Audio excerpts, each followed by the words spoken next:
if you can see my slides. Okay, I'm going to, oh, fantastic. Can you see my slide? You can hear me, correct? Oh, great. I can see the slide this time. Oh, wonderful. Thank you. Thank you so much. Well, first of all, thank you so much for inviting me to this event. And I'm very honored to be here and very happy to present some of the work that we've been doing under my organization and with my research team since 2014. It's over a decade now. And we've done a lot of amazing, interesting research projects, but I think for today we're going to focus specifically on space medicine and health. And the title is Space Exploration for Innovations in Exponential Technology. Basically, what we focus on is how do we apply frontier or exponential technology to help us solve some of the major challenges for astronauts or humans that live in extreme environments. And we also use space as a way for exploring to develop innovation. So I'm Game Commander Susan Jewell, and I'm the CEO and co-founder of Mars Moon Astronautics Academy and Research Sciences. And we were formed in 2014, and the acronym is NMARS. So we work very heavily in the field of STEAM, right? The acronyms of STEAM and all the verticals in the acronyms. But when we formed the NMARS, we were the very early vanguards in pioneering astronautics, and in particular analog astronautics. You see a crew here. In 2014, we deploy, and the only organization to deploy to multi-fidelity. That means we go from low fidelity, which is low risks to life, to extreme and high fidelity. The only organization actually gone up to 15,000 feet in Nepal, Himalayas, and now we're expanding to go underwater as aquanauts later this year, and then also to oceanauts and parabolic flight. So we'll talk a little bit more about the relevance of astronautics in terms of innovation, and in particular our work in innovating space medicine, expanding space medicine. But I think one of the very interesting training programs we developed from the very beginning is developing and training for space medics or future space doctors, right? We're going to need that if we're going to literally go into space or any extreme dangerous environment. Guaranteed there will be high risk of injuries or medical challenges, and you're going to have to need, trained medical professionals as part of the crew. So that's kind of where we're heading, and obviously there are many other areas, but I'm going to focus on this. So before I move on, here's a slide that really showing some of the high-level challenges that we have as humans living in very dangerous environments, or particularly in space, right? Not good to go into deep dive into each of them, but these are huge challenges that if we don't solve, we're never going to literally live permanently in space or do long duration missions or live on a planet's surface. This is so important. That's why looking at building countermeasures, solving problems, applying technology to be part of that solution is very important to innovate these new ideas and new discoveries. So, here, space radiation, isolation is a huge problem. The psychology of living in confined, isolated, confined environment of spacecraft or in a habitat. And this is where these analog missions really play a vital place in this whole, construct. Because these hazards are currently and have been since the beginning of analog astronauts 20 years ago, right, are actually studying these particular challenges, right? So we use what we call these ground-based analogs, and that's where Mars is one of them. And they serve as test beds, to evaluate human performances, to develop technology, and to create countermeasures. So not too much, I'm not going to go too much dive on, all the effects of space on the human body, but all I can say is that altered gravity and space environment affects every part of the body. the 3 Ps, and the 3 Ps stands for the physical, the psychological, the physiological. These have effects when we live in altered gravity, either low Earth orbit or when we go deep space or any other planet surface has different gravity.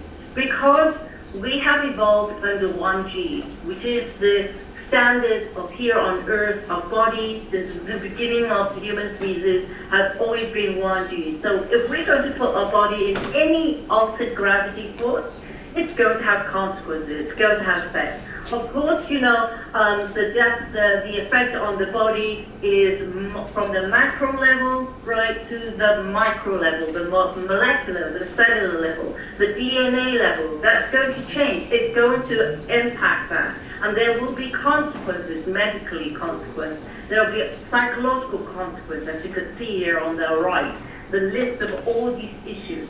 And one of the, I think, the 50 years, odd years that we've started spaceflight, and humans, you know, actually ventured into beyond low Earth orbit, a few of us, you know, and then most of us sort of, you know, staying around low Earth orbit.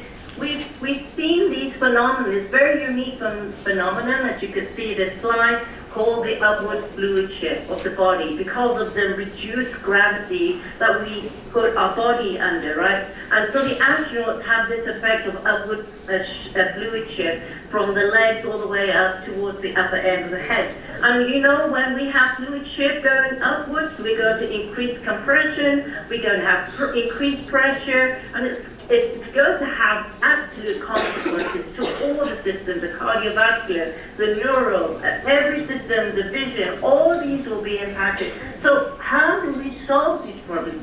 How do we develop the countermeasures to ensure that we don't, you know, be impacted? Because we are not going to be able to function, you know, and or thrive or live or even survive under these conditions on a long-term basis. And you can see from this picture, you know, under 1G, equal distribution of fluid, but as we go up in lower Earth orbit or beyond, you know, the upward shift happens. It happens quickly. It happens, you know, rapidly. And then, but when we come back down, the body's able to compensate, and under 1G, then we go back to quote-unquote normal baseline.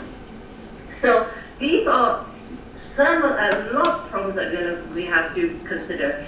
So analogs is important because I consider analogs to be laboratories out in the real world, in the actual environment. So the individual has to also overcome the stresses of the Mother Nature, you know, and of course these analogs are, you know, now since we started, we have a lot of analog, you know, that's sprouted all over the world. But when we first started, there's only a few, and these are some of the really like the first starters. Of course, we have, this is ours in the early days when we started at the Mojave Desert, and in the next slide you'll see the upgraded. And so these are our pods that are connected by tunnels.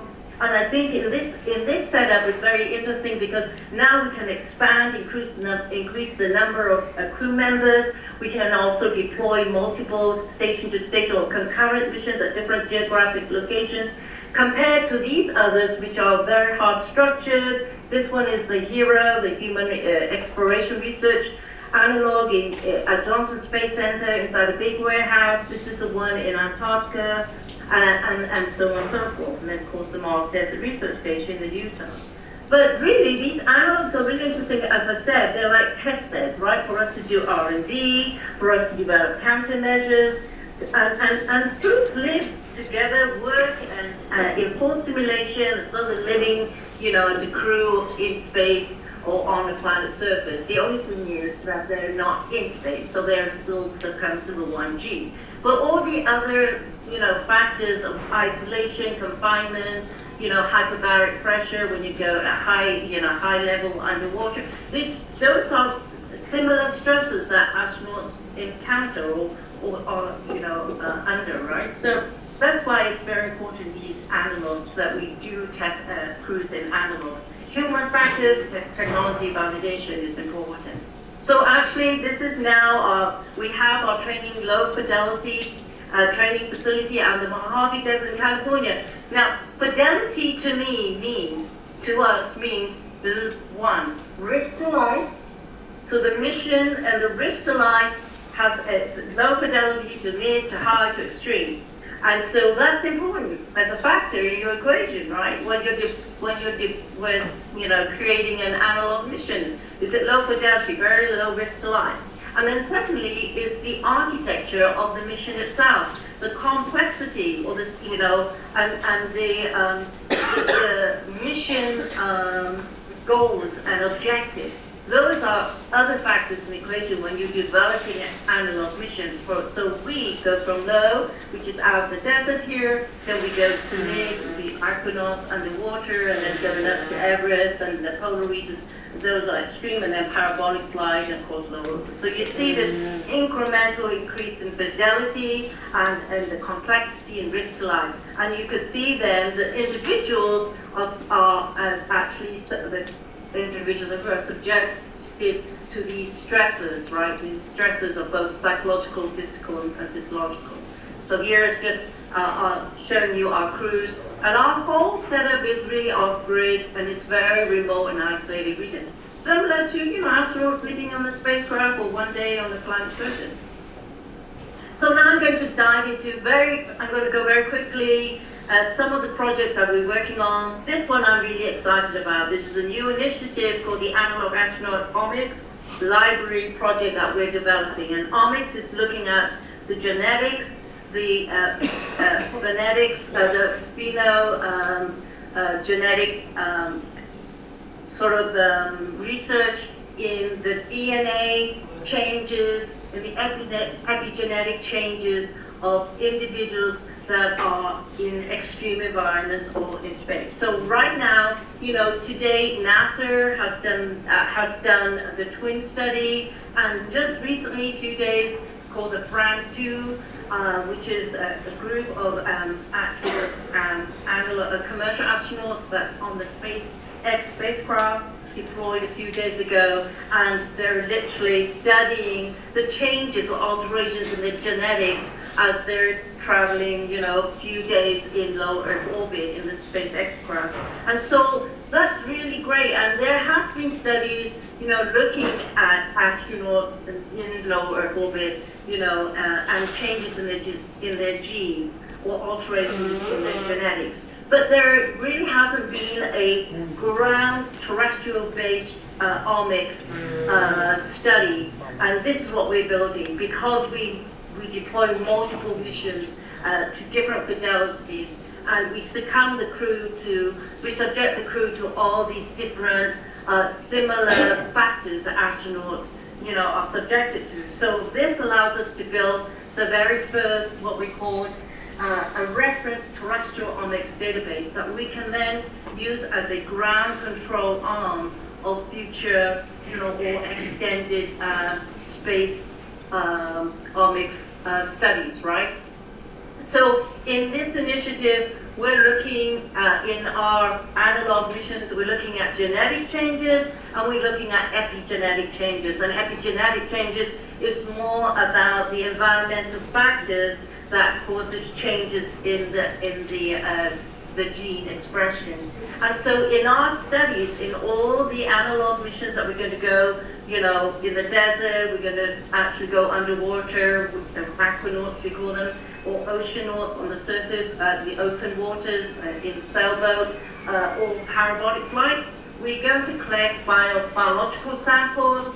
We're going to also collect continuous biometric data and have that correlate, together and collect and build this whole library, right? The AOLP library, and in partnership with some of innovative, very early organized startups that have created the tools, the biotech tools, to be able to do the analysis of the DNA changes, of the RNA changes, right?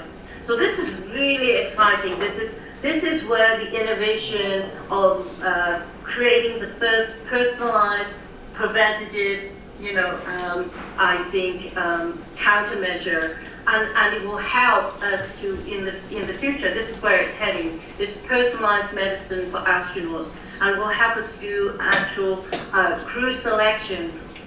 where the individual actually will fit and be able to form, to create a crew that's more cohesive and also have a baseline that would say, yes, we can say that this is a very strong crew based on not only their physical factors, but also and their training, but also from their biopsychosocial data, right? So this is really a very interesting project that we're doing. So with us since the beginning of our analog training and in the medical, what we call medical EVA, extravehicular activities, right, which is kind of the late term for now it's a spacewalk, when astronauts do spacewalk for EVA.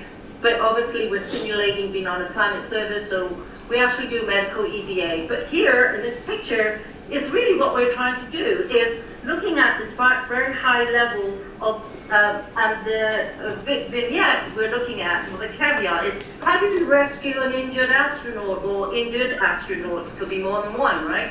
Using all these assets, space assets, using land assets, using technology like bio-wearable sensors, drones, UAV. So in our mission, we test every little part of this, but but if we put it back to high level, it's really trying to integrate all this knowledge, develop these technology, and be able to then say, here, we've got this model, we've got this construct that we could use, that one day when we actually are on the planet surface, we can deploy, or we can have these SOP, standard operation procedures, or these protocols or technology to enable to help us to actually save an astronaut that's injured. And for sure, there's high risk of that happening, really high risk of that happening. So over the years, the other company, Avatar Medic, coming out of X Prize, we're looking at real-time medical simulation and being able to bring in technology. So very early on, analog, I think we're the only one organizations like looking at developing a space clinic, or of course going to Mars is a Mars clinic or Lunar clinic, doesn't matter. You're going to need a medical facility that's either attached to the ISS or the station in orbit, or here on the planet's surface. So very early on, as part, and this is just very early, this was in 2015, 2016, where we just use this as a prototype, because we're prototyping, right? So you're not going to build a real thing, you're just going to use whatever you've been creative. But we designate this as our space clinic, and in it, we were training the crews. These were non-medical crews, and also medically trained individuals coming in, and then using the technology. And in this case, we're training them to actually use 3D printed robotic arm to do tele-anesthesia, tele-surgery. This robotic arm at this time in this mission was actually tele-operated by a individual that's 300 miles away in Las Vegas, because we're in California, right, in the Mojave Desert. And that person was literally maneuvering this robotic arm, because it's tele-operated, hundreds of miles away. Now, recently, we then developed, we use XR. So, XR is mixed reality, extended reality. This technology is really interesting, and I think is going to help us to not only train, but allow astronauts to live, in space and on planet surface and do deep space missions, because it allows you to be slightly untethered, from the person that's going to teleoperate whatever it is. So the whole idea of a digital twin, in this case, it's a virtual digital twin. What we did was with a robotic arm here. So this is the same robotic arm that a few years ago was teleoperated by somebody a couple hundred miles away in Las Vegas. But now we're using XR, in this case the HoloLens, and he's wearing the HoloLens.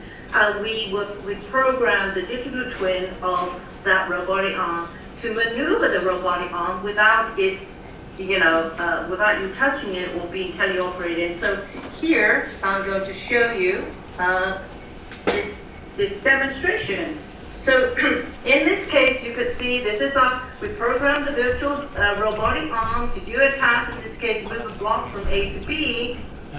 And then we actually superimpose the virtual digital controller, and you can see it superimposed on the palm of the person that's wearing the HoloLens, and then he or she is able to use the laser pointer, you know, and then to execute a command to actually communicate with the real robotic arm, and you can see the robotic arm now doing exactly the same, you know, task as the virtual arm. And this, to me, that you can build a virtual world of whatever it is. In this case, it was a robotic arm. In now, this whole idea of digital twinning, which you should find out more of, because this is where it's going to head, is that there's digital twinning of military bases, of hospitals, and this is what we're going to create, a digital twin of our analog base camp. And so we're able to train individuals virtually. We can throw in caveats or scenarios that we can solve, you know, in this digital world without actually having to have a person there, or to actually, you know, be too cost inefficient, right? To have people train, which is the traditional way, right? Of, for example, how do you do, you know, training space medics do life support, to do, you know, first aid, to do advanced life support. Well, in the digital world, you can bring in the avatars, and you bring everybody in as avatars. So it's more cost-effective, it's a more efficient way to train and to also solve problems. So in our missions, we have, as you can see, you know, our modules that we train when they come in. We do it virtually first. You learn all these modules virtually as a virtual astronaut, and then you come in and you then apply what you've learned virtually in an in-person mission. So we have what we call, you know, our modules where we do search and rescue using the drones, using LiDAR, using rovers, and then we do, you know, medical triaging on the at the injury site. They learn how to do, you know, CPR. We teach you how to do basic life support, advanced life support, and then you do evacuation. There's a procedure you have to learn. You have to learn the procedures. You have to learn how to, which is very important, how do you use the technology? Because you can have the information, you might be trained, you know, in the protocol, but if you're going to integrate technology, you have to learn. There's a learning curve how to use technology, and it's interesting. Over the years, we've had experienced physicians, flight surgeons that come in, and they don't know how to use a rover. They don't know how to use a drone. So it's a learning curve, right? Doesn't mean they can't do it, but you know, it takes time, and you've got to want to learn. But you have to know that, right? Not just the procedure itself. So this is very interesting as learning to integrate, you know, both the theory and then the practical aspect and the technology itself.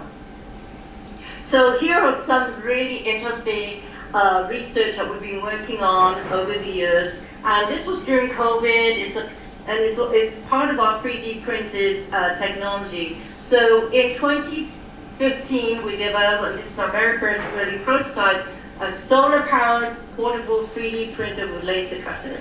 And this was amazing, and of course we, you know, did iterations of this, and now we're looking at building the first solar-powered, off-grid, solar-powered bioprinter. So you can see where the relevance of that, we're successful, of being able to print organs and bones and tissues, life support system, medical supplies, whatever it is, off-grid. Not only in space, which you're going to need, right? Because you're going to have disrupted supply chain or no supply chain.